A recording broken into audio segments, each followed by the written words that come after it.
Hello Tripura jail warden aspirant তোমরা যারা Tripura jail police লিখিত পরীক্ষায় বসতে যাচ্ছ প্রিপারেশন করছো এই ভিডিওটা তোমাদের জন্য। এই ভিডিওতে আমরা ক্লাস নাম্বার 6 নিয়ে এসেছি। আমরা যে শুরু করেছিলাম জেল পুলিশের লিখিত পরীক্ষার প্রিপারেশন, সেই প্রিপারেশনের ক্লাস নাম্বার 6 হলো এটা। টপিক কি? টপিক হলো পাবলিক অ্যাডমিনিস্ট্রেশন। এর আগে আমরা প্রিজনার তোমাদের টপিক, পুলিশ টপিক থেকে আমরা ক্লাস করিয়েছি। এই ক্লাসটা আমাদের ক্লাস নাম্বার 6 এবং পাবলিক অ্যাডমিনিস্ট্রেশনের উপরে 2 নাম্বার ক্লাস। তোমাদের 30 মার্কের মধ্যে জব ওরিয়েন্টেড পার্টের একটি ছোট্ট পার্ট রয়েছে পাবলিক অ্যাডমিনিস্ট্রেশন, যেখান থেকে তোমাদের 2 থেকে 3 নাম্বার তোমাদের পাওয়ার সম্ভাবনা রয়েছে। এই ভিডিওর বা এই ক্লাসের মাধ্যমে আমরা বেশ কিছু ইম্পর্টেন্ট পাবলিক অ্যাডমিনিস্ট্রেশনের উপরও কোশ্চেন তোমাদেরকে দিয়ে দেব, যেগুলো তোমাদের পরীক্ষার জন্য খুবই গুরুত্বপূর্ণ। আগের ক্লাসগুলো তোমরা যারা দেখোনি, আমরা প্লেলিস্ট বানিয়ে রেখেছি, সেই প্লেলিস্ট বানিয়ে ক্লাসগুলো অবশ্যই তোমরা দেখে নেবে। তোমরা অনেকে জিজ্ঞেস করছো, দাদা টিটিএডিসি ইলেকশন ডিক্লেয়ার হয়ে গেছে, আমাদের লিখিত পরীক্ষা কবে হবে? তোমাদেরকে জানিয়ে দিই, 17 তারিখ টিটিএডিসির ইলেকশনের রেজাল্ট, 20 তারিখ পর্যন্ত সেই ইলেকশনের প্রভাব থাকবে। 20 তারিখের পর থেকে এনি টাইম তোমাদের লিখিত পরীক্ষা ডেট ডিক্লেয়ার হতে পারে। যেটুকু আমরা খবর পেয়েছি, একুরেট খবর তো আমরা নিতে পারিনি, ইলেকশনের জন্য সকলেই বিজি ছিল। সুতরাং তারপর আমরা যেটুকু জানতে পারছি, তোমাদের মে মাসে তোমরা পরীক্ষা, তোমাদের লিখিত পরীক্ষা হওয়ার ম্যাক্সিমাম পসিবিলিটি। সুতরাং মে মাসেরকে টার্গেট করে তোমরা তোমাদের প্রিপারেশনটাকে কমপ্লিট করে রেখে দাও, ঠিক আছে? চলো, আর আমাদের থেকে তোমরা যারা নোট নিতে চাও, আমরা কর্মবার্তা অনলাইন দায়িত্ব নিয়ে বলছি, ডিয়ার স্টুডেন্ট, আমাদের লেভেলে আমরা নোটটা বেস্ট করে দিয়েছি। এখান থেকে তোমরা ভালো রেসপন্স পাবেই, আমি দায়িত্ব নিয়ে বলতে পারি। আমাদের থেকে যারা নোট নিয়েছো, প্রিপারেশান যেগুলো দিয়েছি করো, মান্থলি কারেন্ট অ্যাফেয়ার্স তোমাদেরকে আমরা দিচ্ছি, এবং জব যে পার্টটা, ওরিয়েন্টেড পার্টটা এক্সাম ডেট ডিক্লিয়ার হওয়ার সঙ্গে সঙ্গে টপিক ওয়াইজ সুন্দরভাবে তোমরা পেয়ে যাবে গ্রুপের মধ্যে। কোনো টেনশন করতে হবে না, আমরা তোমাদের সঙ্গে রয়েছি। এবং যারা আমাদের থেকে নোট নিতে চাও, কবে এক্সাম হবে ভাবছো, বলবো সময় ওয়েস্টেজ করবে না, আমাদের থেকে নোট নিতে চাইলে নিতে পারো। আমাদের হোয়াটসঅ্যাপ নাম্বার ভিডিও ডিসক্রিপশান আছে, আবার নোট করতে পারো 9612998930। এই নাম্বারে যোগাযোগ করে পিডিএফ নোটস অনলি অ্যাভেলেবেল রয়েছে, টেলিগ্রামের মাধ্যমে নিয়ে নেবে। সঙ্গে আমরা তোমাদেরকে আমাদের গ্রুপও কিন্তু আমরা তোমাদেরকে জয়েন করিয়ে দেবো, ঠিক আছে? চলো আমরা ক্লাসটি শুরু করছি, দেরি করছি না।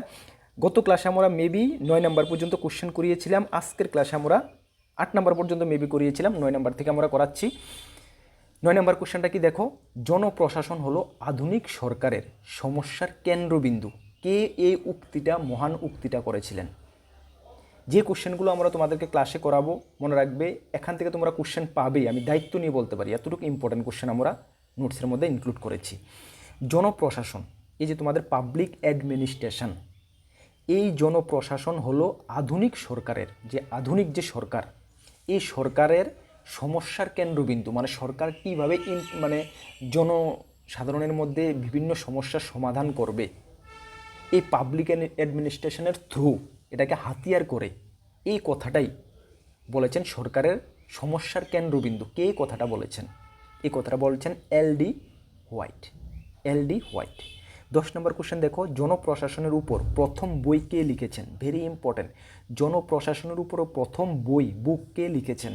হু wrote the first book on public administration? Same LD White, ঠিক আছে? এলডি হোয়াইটই জনপ্রশাসন মানে পাবলিক অ্যাডমিনিস্ট্রেশনের উপর ফার্স্ট বুক লিখেছিলেন। সিপ্রাড এর সম্পূর্ণ নাম কি? SIPARD এর ফুল ফর্ম কি? এর ফুল ফর্ম হলো state institute of public administration and rural development. কি বললাম? State institute of public administration and rural development. চলো নেক্সট হলো POSDCORB এর ফুল ফর্ম কি? POSDCORB এর ফুল ফর্ম কি? Very very important full form, ঠিক আছে? ভালো করে মুখস্থ করে নেবে। কি? P দিয়ে হলো প্ল্যানিং মানে পরিকল্পনা, কিভাবে প্ল্যানিং করা হয়, পরিকল্পনা। ও দিয়ে হলো অর্গানাইজিং মানে সংগঠন। S দিয়ে হলো স্টাফিং মানে কর্মী নিয়োগ। ডি দিয়ে হলো ডাইরেক্টিং মানে নির্দেশনা বা সঞ্চালন। CO দিয়ে হলো কোঅর্ডিনেটিং মানে সমন্বয় সাধন। 8 দি হলো রিপোর্টিং মানে প্রতিবেদন প্রকাশ বা খবর দেওয়া। বি দিয়ে হলো বাজেটিং মানে আয় ব্যয় সংক্রান্ত হিসাব পেশ করা। সকলেই মুখস্থ করে রাখবে, ভেরি ইম্পর্ট্যান্ট। 13 নম্বর কোশ্চেন দেখো, জনপ্রশাসনের লক্ষ্য কী? এই যে পাবলিক অ্যাডমিনিস্ট্রেশন, এই পাবলিক অ্যাডমিনিস্ট্রেশনের মেইন এইম কী, সেটার লক্ষ্য কী? সেটার লক্ষ্য হলো আইন ও নীতি বাস্তবায়ন। ঠিক আছে, আইন ও নীতি বাস্তবায়ন। যখন আইন ঠিকঠাকভাবে বাস্তবায়িত হবে, যে নীতিগুলো সরকারের ঠিকঠাকভাবে বাস্তবায়িত হবে, তখনই কিন্তু পাবলিক অ্যাডমিনিস্ট্রেশনটা বা দেশটা সুন্দরভাবে চলবে। সুতরাং পাবলিক অ্যাডমিনিস্ট্রেশনের মেইন লক্ষ্য হলো আইন ও নীতি বাস্তবায়ন। ঠিক আছে, এমসিকিউ আকারে তোমাদের পরীক্ষায় আসবে, বিভিন্ন অপশন থাকবে, এই অপশনটা থাকবে, সুতরাং তোমাদের এটাই কিন্তু চুজ করতে হবে। ঠিক আছে, ভেরি ভেরি ইম্পর্টেন্ট।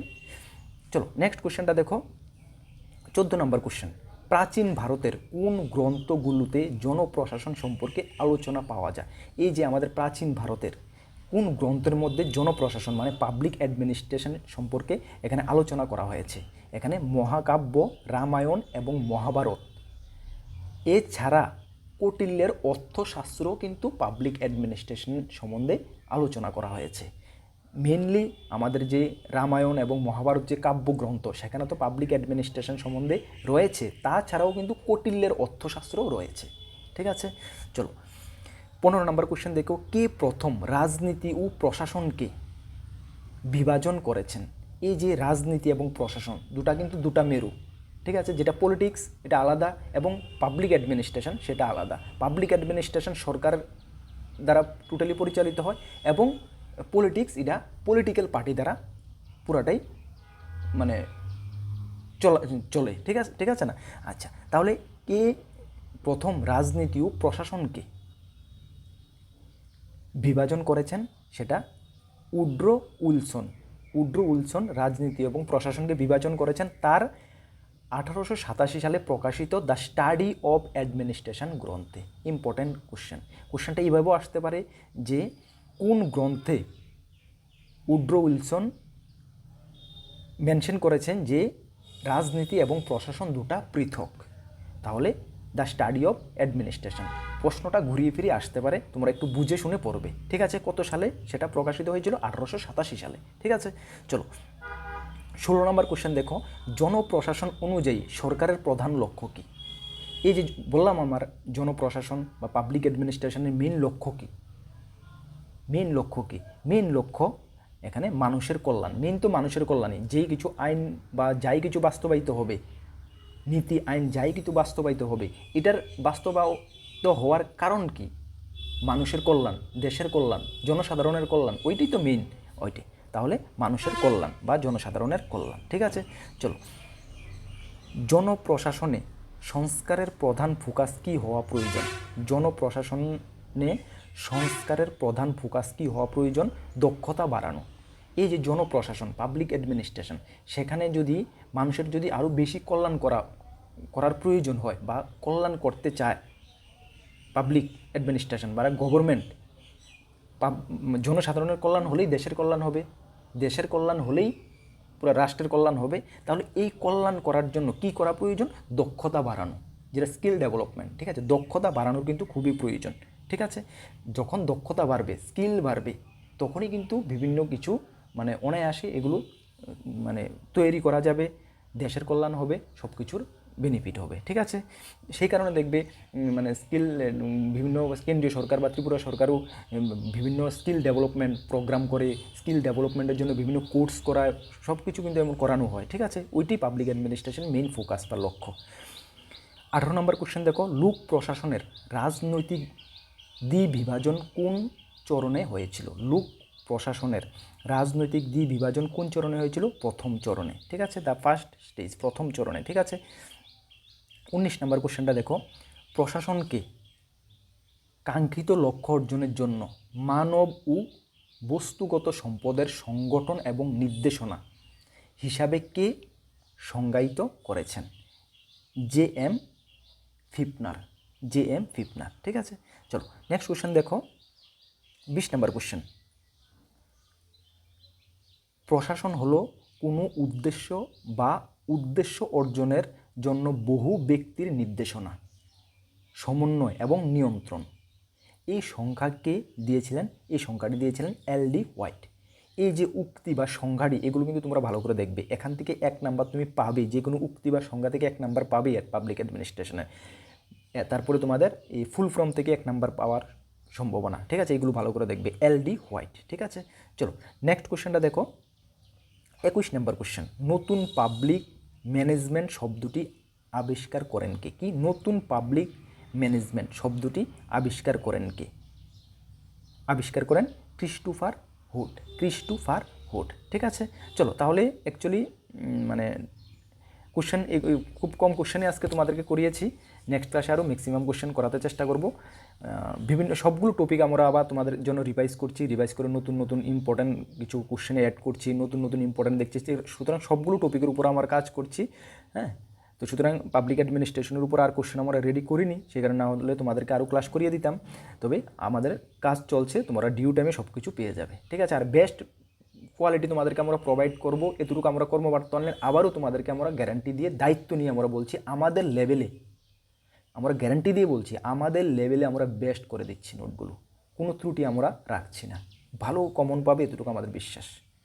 নিয়ে পড়তে পারো, টাইম খুবই কম আছে, খুবই কম আছে। আচানক দেখবে তোমরা এক্সাম ডেট পেয়ে যাবে, আর এক্সাম ডেট পাওয়ার পরে এমন একটা টাইম পাবে, ফুল সিলেবাস যদি তুমি এই এক্সাম ডেট পাওয়ার পরে আমি কভার করব ভাবো, তাহলে কিন্তু পারবে না। হ্যাঁ, কিছু সংখ্যক তোমরা পারবে, যেমন আমরা কি বললাম 30 মার্কের 40 মার্কের জব ওরিয়েন্টেড পার্ট, এগুলো তোমরা যে সময় পাবে এর মধ্যে কভার করতে পারবে, আরামসে কভার করতে পারবে। বাট ফুল 85 মার্ক যদি আমি তোমরা বলো যে এক্সাম ডেট ডিক্লেয়ার হওয়ার পরেই আমরা নোট নিয়ে কভার করব, তাহলে কিন্তু ইম্পসিবল হতে পারে, ঠিক আছে? চলো যাই হোক, আর তোমরা যারা নতুন আমাদের চ্যানেলে এসেছো, আমাদের 2টি গ্রুপ রয়েছে, একটি টেলিগ্রাম গ্রুপ, একটি হোয়াটসঅ্যাপ গ্রুপ। তোমরা যারা জয়েন করোনি, ভিডিও ডিসক্রিপশন লিঙ্ক আছে, অবশ্যই জয়েন করবে, বিভিন্ন আপডেট সবার আগে পেয়ে যাবে। নতুন এসেছো অবশ্যই চ্যানেলটিকে সাবস্ক্রাইব করে পাশের অল অপশনাল বেলটিকে প্রেস করে রাখবে। সকলকে বেস্ট অফ লাক, জয় হিন্দ, বন্দে মাতরম।